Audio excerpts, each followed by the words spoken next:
it's Mrs. Cozy here, third grade teacher at Greenwich Elementary School. I'm here to read Chapter 6 of Matilda called The Platinum Blonde Man. There was no doubt in Matilda's mind that this latest display of foulness by her father deserved severe punishment, and as she sat eating her awful fried fish and fried chips and ignoring the television, her brain went to work on various possibilities. By the time she went up to bed, her mind was made up. The next morning, she got up early and went into the bathroom and locked the door. As we already know, Mrs. Wormwood's hair was dyed a brilliant platinum blonde, very much the same glistening silvery color as a female tightrope walker's tights in a circus.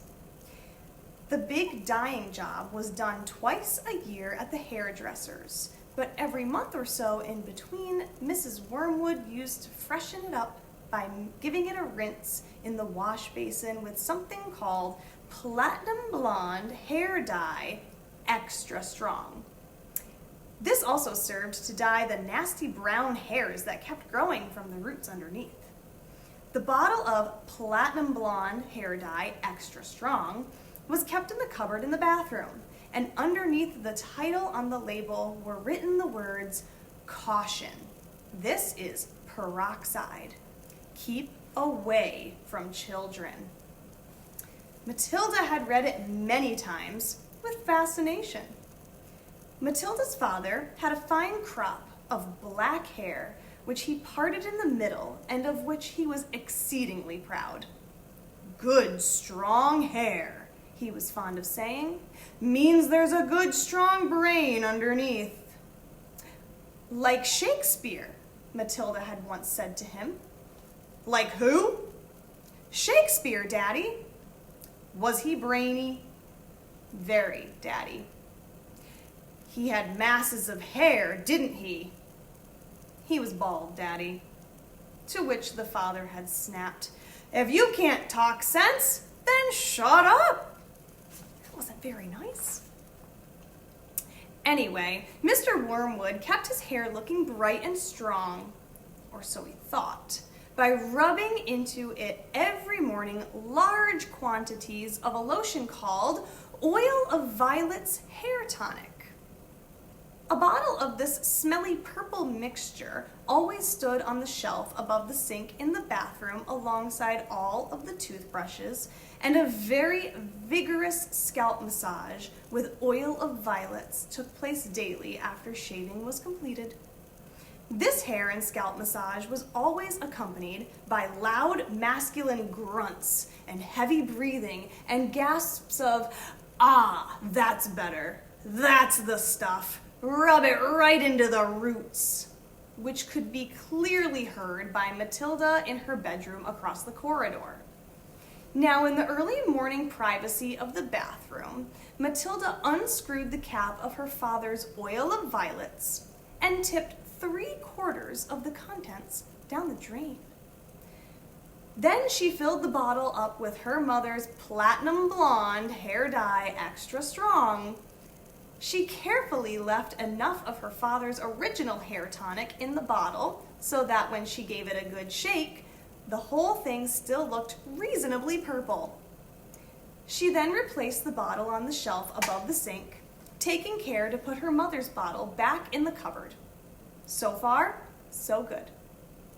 At breakfast time, Matilda sat quietly at the dining room table eating her cornflakes. Her brother sat opposite her with his back to the door, devouring hunks of bread smothered with a mixture of peanut butter and strawberry jam. The mother was just out of sight around the corner in the kitchen making Mr. Wormwood's breakfast, which always had to be 2 fried eggs on fried bread with 3 pork sausages and 3 strips of bacon and some fried tomatoes.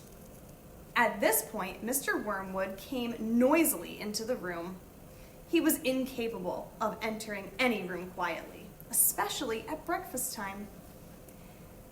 He always had to make his appearance felt immediately by creating a lot of noise and clatter. One could almost hear him saying, "It's me! Here I come, the great man himself, the master of the house, the wage earner, the one who makes it all possible for the rest of you to live so well. Notice me and pay me your respects." On this occasion, he strode in and slapped his son on the back as he shouted, "Well, my boy, your father feels he's in for another great money-making day today at the garage. I've got a few little beauties I'm going to flog to the idiots this morning. Where's my breakfast?" "It's coming, Treasure," Mrs. Wormwood called from the kitchen. Matilda kept her face bent low over her cornflakes. She didn't dare look up. In the first place, she wasn't at all sure what she was going to see. And secondly, if she did see what she thought she was going to see, she wouldn't trust herself to keep a straight face. The sun was looking directly ahead out of the window, stuffing himself with bread and peanut butter and strawberry jam.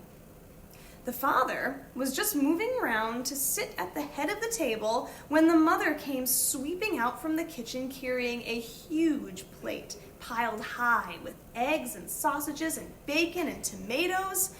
She looked up. She caught sight of her husband.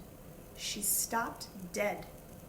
Then she let out a scream that seemed to lift her right up into the air, and she dropped the plate with a crash and a splash onto the floor. Everyone jumped, including Mr. Wormwood. "What the heck's the matter with you, woman?" he shouted. "Look at the mess you've made on the carpet." "Your hair!" The mother was shrieking, pointing a quivering finger at her husband.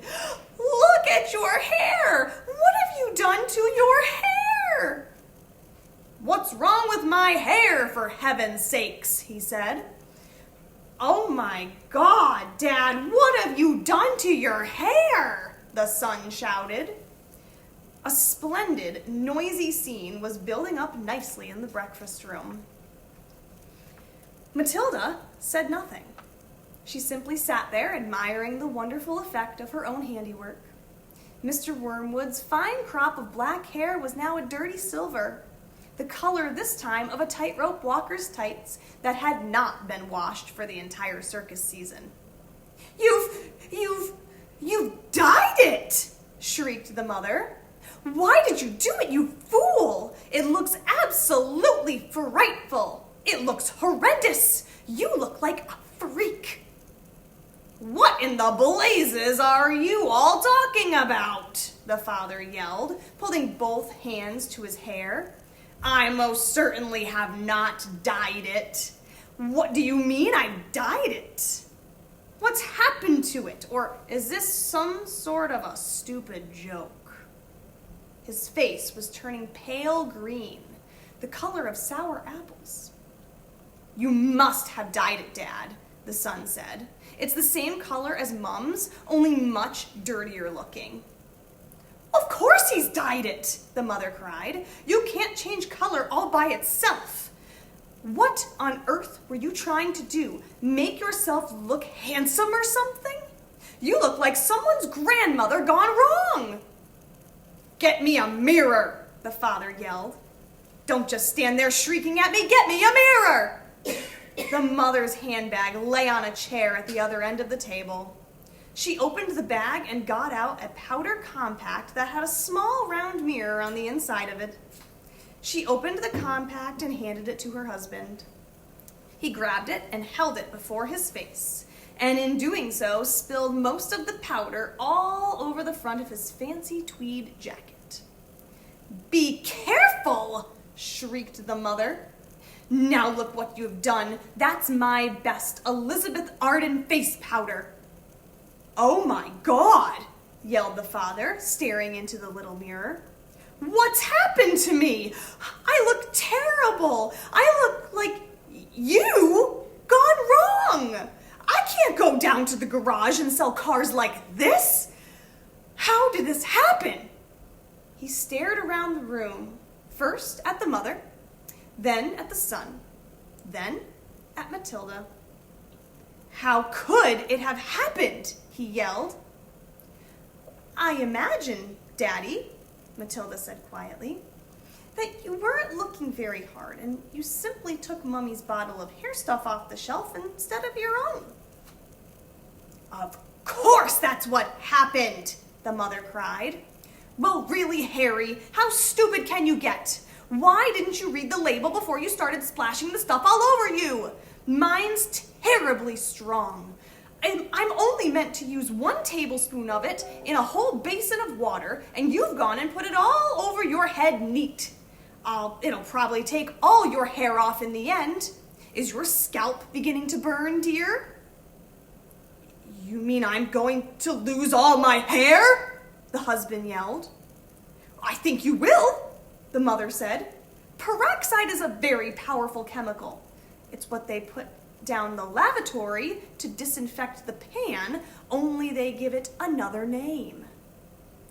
What are you saying? The husband cried.